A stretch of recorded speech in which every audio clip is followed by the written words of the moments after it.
اعوذ باللہ من الشیطان الرجیم بسم اللہ الرحمن الرحیم ذالک بأن اللہ لم یک مغیرا نعمتا انعمها علی قوم حتی یغیروا ما بانفسهم وان اللہ سمیع علیم کداب آل فرعون والذین من قبلهم کذبوا بآیات ربهم فأهلکناهم بذنوبهم وأغرقنا آل فرعون وکل کانوا ظالمین۔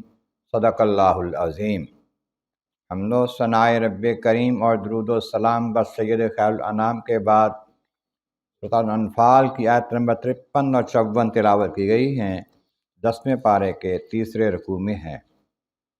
اس سے پہلی آیتوں میں جو ذکر کیا گیا، ان قوموں کو عذاب ہوئے، انہوں نے اللہ تعالیٰ کی آیتوں کا کفر کیا، انکار کیا، تو اللہ نے ان کو عذاب میں پکڑا۔ بے شک وہ طاقت والا اور سخت عذاب دینے والا ہے۔ فرمایا کہ یہ اس لیے اللہ تبارک و تعالیٰ جل شانہ کسی کو نعمت دے کے اسے چھینتا نہیں ہے، اسے تبدیل نہیں کرتا جب تک کہ وہ قوم خود اپنے آپ کو نہ بدل لے۔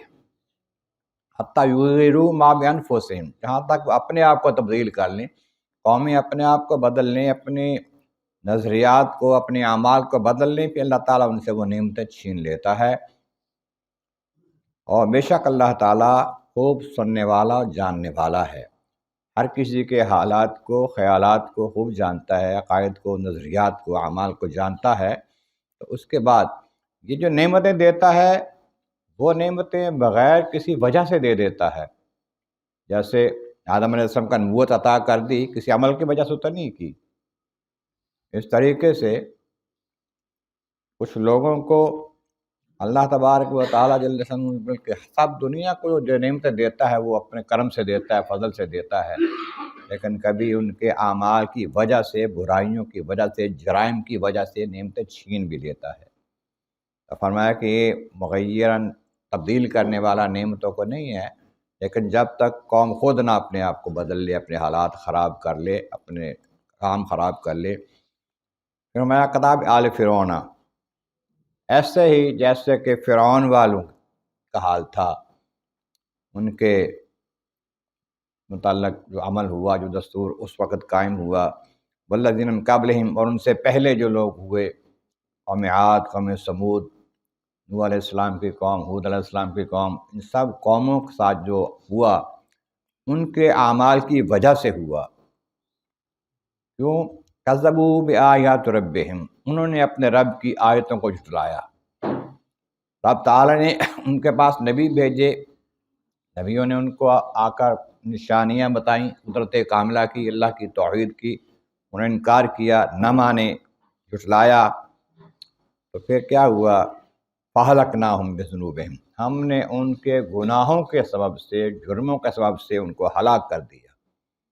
قوموں کو ہلاک کیا مختلف طریقوں سے، کسی کو ڈبو دیا، کسی کو زمین میں دھسا دیا، کسی پر پتھروں کی بارش برسا دی، کسی کو زلزلے نے آ کر ہلاک کر دیا۔ وَأَغْرَقْنَا آلَ فرعون، اور فرعون کی ساری قوم کو ہم نے غرق کر دیا، دریا میں ڈبو دیا۔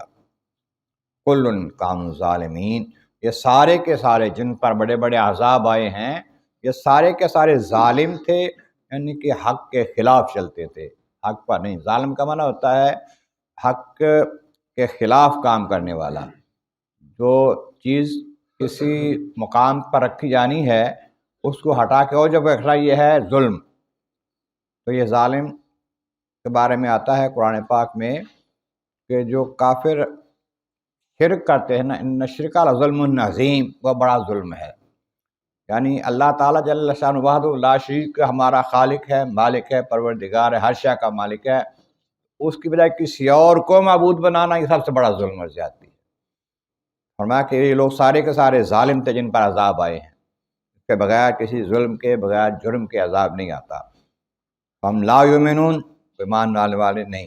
اللہ تبارک و تعالیٰ بارگاہ عالم مرض مولا کریم، محبوب کریم کا صدقہ قرآن کریم کا فہم اور اعمال صالح نصیب فرما۔ وآخر دعوانا ان الحمد للہ رب العالمین۔